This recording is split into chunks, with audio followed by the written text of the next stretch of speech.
The final branch we're going to talk about today is the judicial branch. This is probably the branch I would guess you guys know the least amount about. Like the other two, it's not all that tricky to figure out. But we're talking about with the judicial branch, we're talking about courts. And with respect to the courts, there are three different types or levels of courts. And it starts at the bottom with district courts. And in just a second, I'll kind of talk you through the process. Above that is the Court of Appeals. And then finally, the highest court in the country is the Supreme Court. So looking at this graphic, you can see it starts, there's 94 district courts, there's 13 Court of Appeals, and there is one Supreme Court. So national courts, this is important to remember, make rulings dealing with national laws and the Constitution. States also have their own courts, and for the most part, what we see on TV or read in the news and stuff like that, most court cases actually deal with state courts. But if someone breaks a national law, if someone sues based on the Constitution, it automatically gets thrown into the national courts and not state courts. And that's what I put here. Both states also have their own system of courts. Most court cases that we hear about are state courts. It is only a federal or national case if it is with a national law or something to deal with the Constitution. So I'll give you an example as we go through this slide. A national law, let's go with treason. Treason is when you betray your country. So let's say someone that works for the government steals top secret documents and sells them to Russia or North Korea or China. That would be a case of treason or espionage, which is spying. So I'll use that as the example. Here are some other examples that we could have used. Immigration, anything dealing with immigration goes into federal court. Taxes, typically, counterfeiting money. A lot of drug cases end up in federal court also. So the example I gave is I have top secret documents and I sell them to a foreign country. So all cases will start in a district court, and this is the place where the crime was committed. I'm not going to flip back, but there's 94 of them. So let's say I committed this crime in Kansas. It would be in the Kansas District Court. And it will go to trial, and we're going to have lawyers and witnesses, judges, jury. The witnesses will come up and give their testimony or their evidence. This is commonly kind of like what we see on TV and the movies at the district court level. At the end of the trial, the jury decides if a person is guilty of that crime or not guilty. If I am found to be not guilty, it is over with and I walk away. The trial is done. I'm innocent. They can't come after anymore. But if I'm found guilty of the crime, I'm not going to be too happy about that decision because I might be looking at life in prison. So what can I do about it? What you can do is you can ask for an appeal.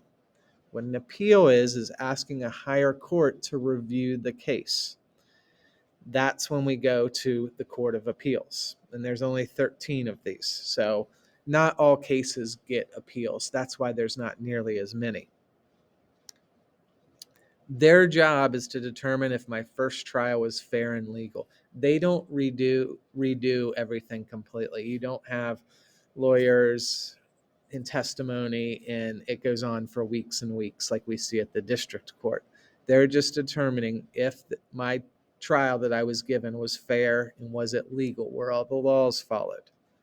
Okay, if you will win your appeal, most of the time it gets sent back down to the district court and they basically say this trial was not fair for the person, so therefore they get a new trial. It doesn't mean you're off the hook. You're going to get most likely another trial to see if you're innocent or guilty. If I lose at the Court of Appeals, I can attempt to appeal it to the Supreme Court. However, your odds of getting your case heard by the Supreme Court are very low. Every year, they get 8,000 to 10,000 cases around there sent to them, but they only choose 75 to 80.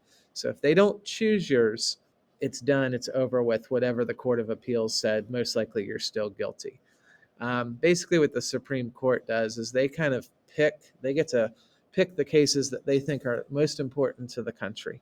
or the Constitution. So my odds in this treason case, my odds of the Supreme Court hearing it are very, very low because that doesn't really affect a lot of people in the US. So I probably wouldn't get my case heard before the Supreme Court. So, with respect to the Supreme Court, there are 9 justices on the court. The Chief Justice is John Roberts. If you're looking at my cursor, that is him. He became the chief, is basically the leader of the court. If arguments break out, it's probably his job to jump in and calm everyone down. He doesn't have any extra privileges. It's not like he gets an extra vote or anything like that. In order to become a justice, you have to be appointed by the president, but Congress has to approve you. And sometimes in the past, people have been appointed, but Congress did not vote that person through. So then the president would have to come up with someone new. The length of your term on the court is for life until you die, retire, or if you were impeached. One of the most important things the Supreme Court does is to decide if a law is constitutional or not. This is why the Supreme Court is probably the most famous for when they do this. So let's say a law is passed, Senate, Congress, the president approve it, but then someone sues the government essentially and says this law is unconstitutional. If it makes it to the Supreme Court decides if this is a fair and legal law. And there's 2 words, we're going to be using these a lot this year. Constitutional means a law follows the Constitution. It's legal and that law can continue. The court didn't find anything wrong with it, so it continues on. However, what they have the power to do is rule something to be unconstitutional. And when it's unconstitutional, the law goes against the Constitution.